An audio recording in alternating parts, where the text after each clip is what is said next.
તો ફટાકડા બ્લાસ્ટ કેસના આરોપીના ઘરે ઝી 24 કલાક પહોંચ્યું। સાદિક સૈયદનું 2 માળનું ઘર બંધ મળ્યું। બનાવ બાદ પત્ની અને બાળક મકાન બંધ કરીને જતા રહ્યા। સાદિક તેની પત્ની અને 2 બાળકો સાથે રહેતો હતો। આરોપી સાદિક સૈયદની થઈ ચૂકી છે ધરપકડ।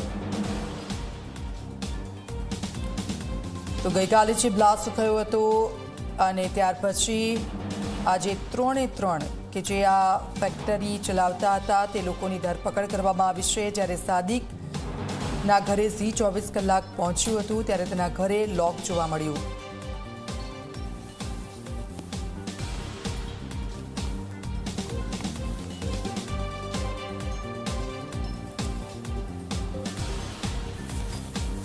રામોલમાં ફટાકડા ફેક્ટરીમાં બ્લાસ્ટની ઘટનામાં પોલીસે 3 લોકો સામે ફરિયાદ દાખલ કરીને એ ધરપકડની કાર્યવાહી કરી છે।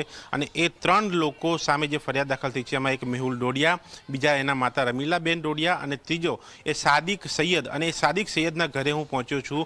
મારી પાછળ આ જે ઘર દેખાય છે રામોલમાં જે ઈદગાહ નગર આવેલું છે ત્યાં આ સાદિક સૈયદનું એ જે મકાન જે છે એ જોઈ શકાય છે। 2 માળનું આ મકાન અને મોટું આ મકાન અને એક વૈભવી કહી શકાય એવી લાઇફસ્ટાઇલ જીવતો એ સાદિક સૈયદ કે જેનું નામ જે છે આ ફટાકડા ફેક્ટરી બ્લાસ્ટની અંદર એ ફરિયાદમાં નોંધવામાં આવ્યું છે।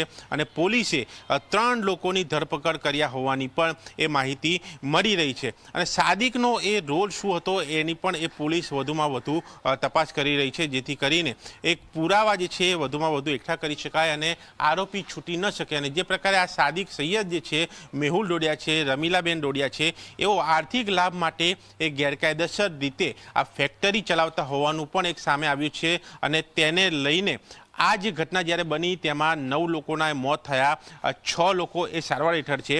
અને આ જે સાદિક સૈયદ જે છે એની કેટલીક એ હિસ્ટ્રી પણ સામે આવી છે કે જે આ તેનું મકાન જે છે એ સાદિક સૈયદ અગાઉ એક કપડવંશની એક ઘટનામાં પણ તેનો એક રોલ જે છે કે જ્યાં પણ આ જ પ્રકારની ઘટના બની હતી। અને એવી જ ઘટના અહીંયા જ્યારે રામોલમાં બની તેમાં પણ તેનું નામ સામે આવ્યું છે। અને જે રમીલાબેન ડોડિયા જે છે તેમનું પણ નામ જ્યારે આજની આ ઘટનામાં સામે આવ્યું છે।